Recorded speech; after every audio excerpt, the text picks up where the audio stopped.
Hello friends, welcome back to my channel. कैसे हैं आप? आज मैं आपके लिए डूम एट योर सर्विस का एपिसोड 2 लेके आई हूँ, जिसको मैं हिंदी में एक्सप्लेन करने वाली हूँ। इससे पहले आपने आई होप इसका एपिसोड 1 ज़रूर देखा होगा, और अगर आपने इसके पहले का वीडियो नहीं देखा है तो आप हमारे वीडियो के ऊपर आई बटन पे क्लिक करें और जाके देखें। अगर आपको मेरा वीडियो पसंद आएगा तो आप इसे लाइक, शेयर एंड सब्सक्राइब ज़रूर कीजिएगा। तो बिना किसी देरी की हम अपना एपिसोड 2 शुरू करते हैं। शुरुआत में हम देखते हैं कि मयूल डोंग्यून को बोलता है कि अगर उसे जिंदा रहना है तो उसका हाथ पकड़ ले, एंड फिर वो उसका हाथ पकड़ लेती है एंड वो बोलता है अगर तुमने मेरा हाथ छोड़ा तो तुम मर जाओगी। फिर इसके बाद वो टाइम को रिवाइंड कर देता है एंड फिर उसका हाथ पकड़ के उसे एक रेस्टोरेंट में लेके जाता है, जहाँ वो सोच रही होती है कि ये कौन है, एंड उसे कुछ भी समझ नहीं आता। तब मयूल उसे जवाब देता है कि मैंने इतने सारे इम्पॉसिबल चीज़ें करके दिखाई, लेकिन तुमको अभी भी कुछ समझ नहीं आया कि मैं कौन हूँ। तब वो उसे कुछ भी जवाब नहीं देती है। तब मयूल उस रेस्टोरेंट का लाइट गायब कर देता है, जिसपे वो बोलती है कि ये तो एक कोइंसिडेंट है। उसके बाद फिर वो वहाँ के सभी लोगों का फ़ोन स्विच ऑफ कर देता है, जिसपे वो बोलती है कि शायद तुम कोई इलेक्ट्रिसिटी परफॉर्म कर रहे होगे, जिसपे वो स्माइल करता हुआ में ही टूटते तारे उसे दिन में ही टूटते तारे दिखते हैं। फिर डोंक्यून बोलती है कि ठीक है, ये सब बंद करो, मैं समझ गई। इसके बाद वो सब कुछ नॉर्मल कर देता है। इसके बाद मयूल देखता है कि जेल में कोई अपने आप को फांसी लगा रहा है, तो वो उठ के जाने लगता है, जिस पे डोंक्यून उसका हाथ अभी तक पकड़ी होती है। तभी वो बोलती है तुम्ही ने तो बोला था कि हाथ छोड़ दोगे तो वो मर जाएगी, जिसपे वो स्माइल करके एक मैजिक से उसका हाथ में ब्रेसलेट बांध देता है और बोलता है कि जब तक ये तुम्हारे पास रहेगा तब तक तुमको कोई भी दर्द नहीं होगा, लेकिन तुमको इसे हर 24 घंटे में चार्ज करना पड़ेगा, और उसका चार्जर कौन है? वो मैं खुद हूँ। और वो डोंक्यून को कोई ख्वाहिश सोचने बोलता है एंड वहाँ से चला जाता है। डोंक्यून को वही ट्रक ड्राइवर उसी रेस्टोरेंट में दिखता है, जो उसे टक्कर मारने ही वाला होता है, और वो उससे पूछता है कि आपको एक्सीडेंट के बारे में कुछ याद है, जिसपे वो बोलती है कि कौन सा एक्सीडेंट, उसे कुछ भी याद नहीं होता। उसके बाद हम देखते हैं कि मयूल जेल पहुंचता है और वो कैदी अपने आप को फांसी लगाने वाला ही होता है, लेकिन मयूल के आते ही वो नहीं लगा पाता, वो बच जाता है। एंड हम देखते हैं कि वही आदमी होता है जो हमारे पार्ट 1 में लोगों को मारा था। वो कहता है कि मुझे बहुत सारी आवाज़ें सुनाई दे रही है, मैं पागल हो रहा हूँ और मैं ये सब नहीं सह सकता, प्लीज़ मुझे मरने दो। जिस पे मयूर बोलता है ये उन्हीं लोगों की आवाज़ें हैं जिनके फैमिली मेम्बर को तुमने मार दिया था, याद है तुमको? वो तुम्हारे लिए बदुआ कर रहे हैं, और मैंने बोला था मौत से ज़्यादा तकलीफ़ तुम्हें ज़िंदगी देगी, मैंने कहा था ना। और वो इतना ही बोल के वहाँ से चला जाता है। तब वो आदमी उसे चिल्ला के पूछता है तुम कौन हो और क्या चाहते हो? फिर वो जवाब देता है कि मैं डोम, मतलब तबाही।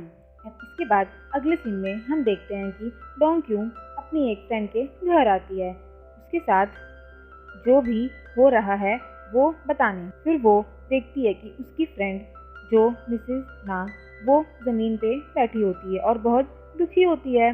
एंड तभी हमें पता चलता है कि उसकी फ्रेंड एक राइटर होती है, जिसका शो नहीं चल रहा होता है। वो बहुत अपसेट रहती है और डोंक्यून को बोलती है कि मेरा शो कोई भी पसंद नहीं कर रहा है, और सब उसके शो को क्रिटिसाइज ही करते हैं, तो वो ये सब देख के लिखना छोड़ देगी। जिसपे डोंक्यून उसे समझाती है और मनाती है, फिर वो मान जाती है।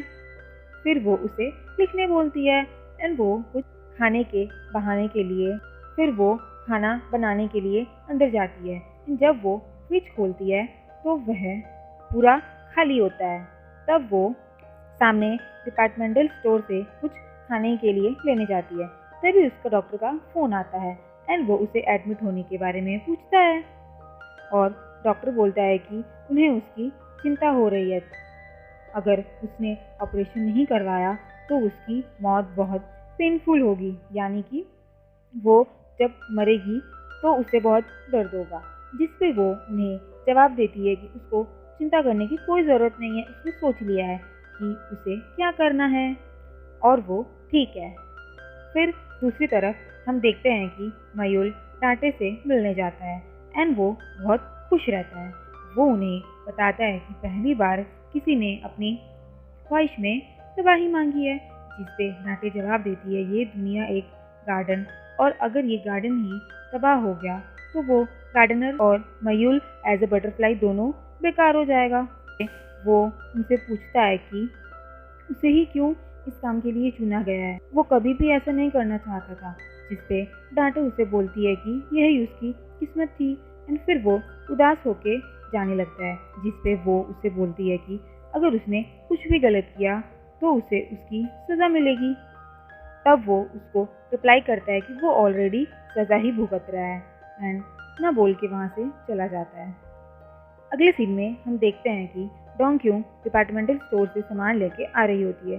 तभी उसे रास्ते में उसका बीएफ का मैसेज आता है, जिससे वो इग्नोर कर देती है एंड तभी उसका बीएफ उसके ऑफिस के बाहर की पिक्चर भेजता है, जिसे देख के वो शॉक हो जाती है और दौड़ के अपने ऑफिस भागती है। और दूसरी तरफ उसका बीएफ उसके ऑफिस में हंगामा खड़ा कर देता है और वो एक बड़ा सा बैनर लेके खड़ा होता है, जिस पे ये लिखा होता है कि डोंग क्यूंग ने मुझे सेड्यूस करके मेरे साथ रिलेशन में आने को कहा और आज उसकी वजह से मेरा डिवोर्स हो रहा है।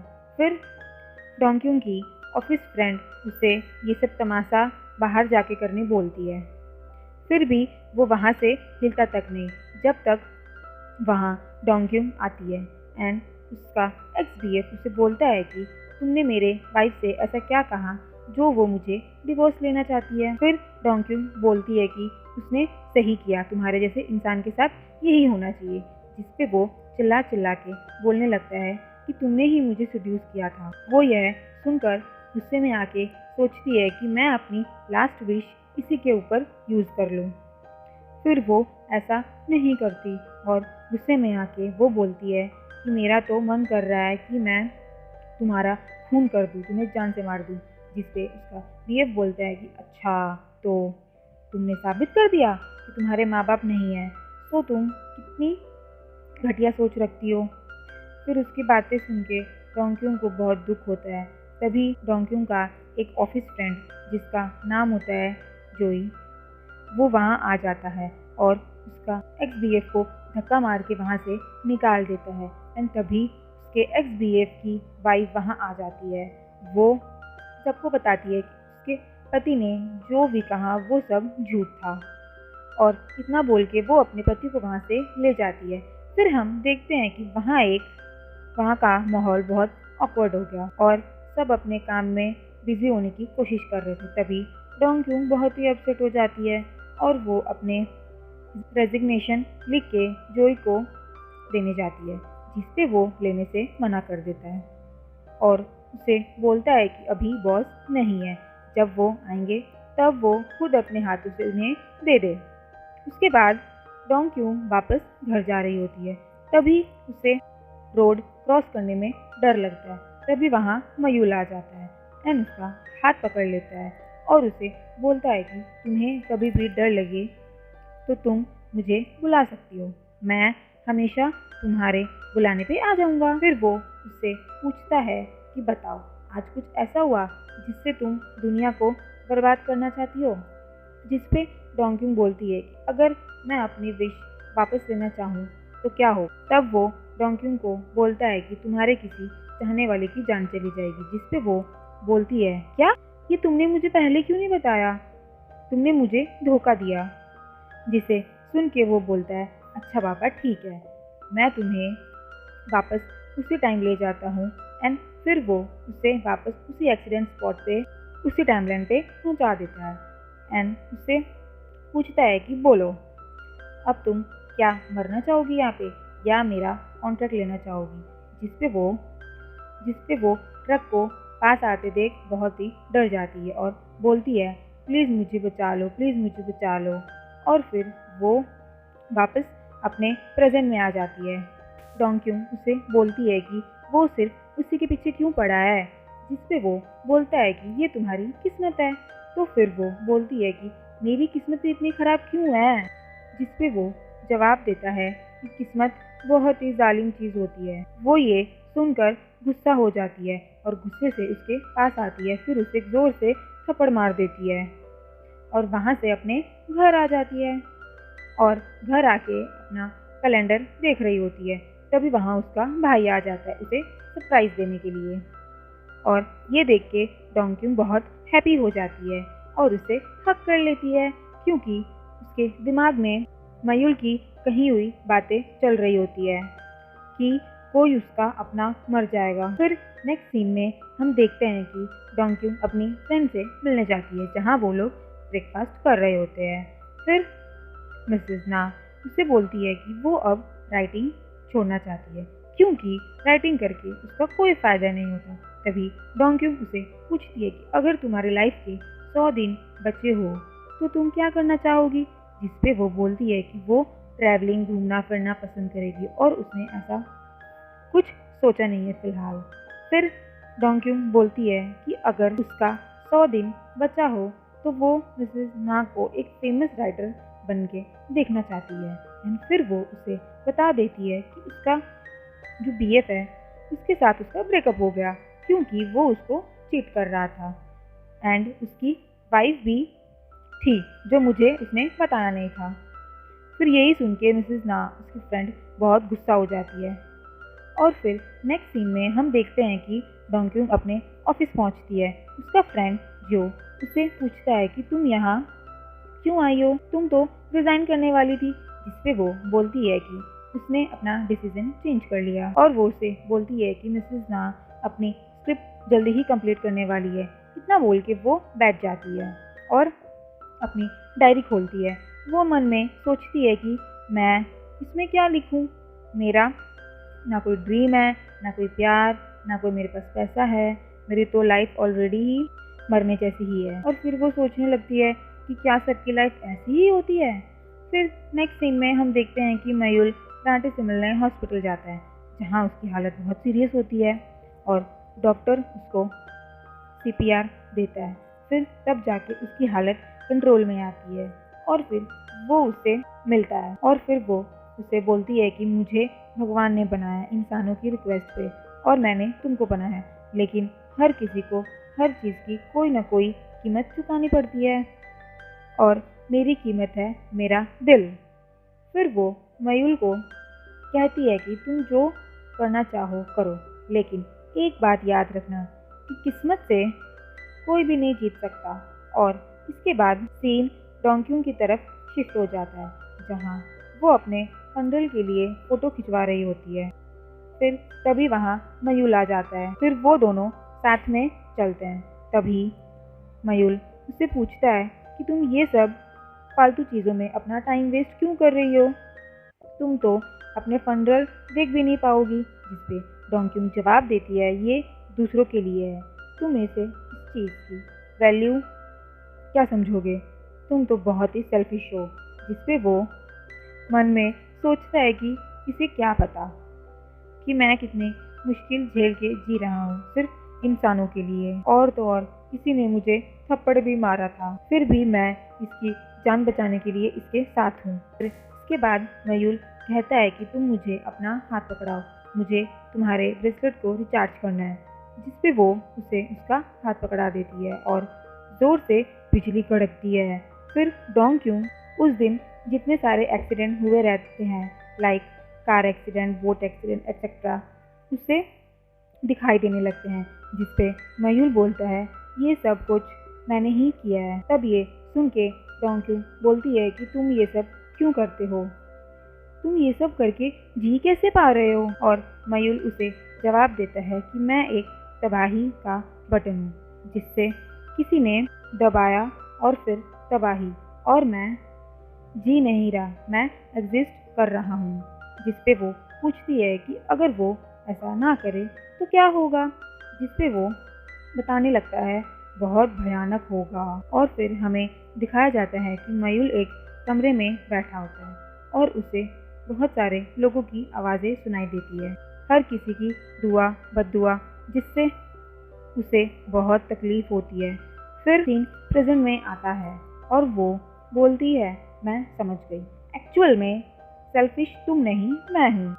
जैसे हर बारिश के बाद विंटर आता है, हर दिन के बाद रात आती है और हर खुशी के बाद दुख आता है, तुम वही विंटर, डार्क और दुख हो। और इतना ही कह के वो वहाँ से जाने लगती है। फिर मयूल उसे देखता रहता है और वो जैसे ही मुड़ के अपनी सिगरेट जलाने वाला होता है तभी वहाँ डोंक्यू उसके सामने उसके एक्स-बीएफ आ जाता है, जिसने बहुत शराब पी हुई होती है। वो डोंक्यू से माफ़ी मांगता है और उसे अपने साथ वापस आने बोलता है, जिस पे वो उसे मना करके हटाने लगती है, लेकिन वो हटने का नाम ही नहीं लेता। तभी वहाँ मयूल आता है और उसके एक्स-बीएफ को उठा के साइड कर देता है और बोलता है, डोंक्यू मेरी जीएफ है और हम लोग साथ में रहते हैं, तो तू यहाँ से निकल। जिस पे उसका एक्स-बीएफ बोलता है, वाओ डोंग, अब तो हम दोनों ने चीट किया है, अब साथ में रहने में और मज़ा आएगा। लेकिन तभी वहाँ उसका भाई एक डंडा लेके आता है और बोलता है कि रुक जाओ, मेरी बहन को परेशान करने वाले मैं तुम दोनों को नहीं छोड़ूंगा, लेकिन सबसे पहले मैं इस शादीशुदा बंदे को मारूंगा। और फिर वो उसे ढूंढने लगता है, लेकिन तभी डोंक्यू के हाथ से उसका फ़ोटो गिर जाता है और वो टूट जाता है, यानी कि क्रैक हो जाता है। एंड उसे उठाने में डोंक्यू के हाथ में थोड़ा सा चोट लग जाता है। एंड लेकिन मयूल उसका हाथ पकड़ के उसे ठीक कर देता है और उसकी चोट गायब हो जाती है। फिर उसकी फ़ोटो जो टूट जाती है उसको भी ठीक कर देता है और उसको वापस दे देता है। फिर वो वहाँ से जाने लगता है। फिर डोंक्यू पीछे से उसे आवाज़ लगाती है और पूछती है कि क्या तुम मेरे साथ सच में रहना चाहोगे, जिस पे वो स्माइल करता है और ये एपिसोड यहीं पे ख़त्म हो जाता है। सो आई होप आप लोग को मेरा एक्सप्लेनेशन पसंद आया हो और इसके आगे का एपिसोड देखने के लिए हमारे वीडियो के ऊपर आ रहा आई बटन पे क्लिक करके देख सकते हैं या फिर हमारे डिस्क्रिप्शन में भी क्लिक करके देख सकते हैं। और अगर आप लोग को मेरा एक्सप्लेनेशन थोड़ा भी पसंद आया हो तो प्लीज़ वीडियो को लाइक, शेयर, सब्सक्राइब ज़रूर कर दीजिएगा। तब तक के लिए बाय बाय, टेक केयर।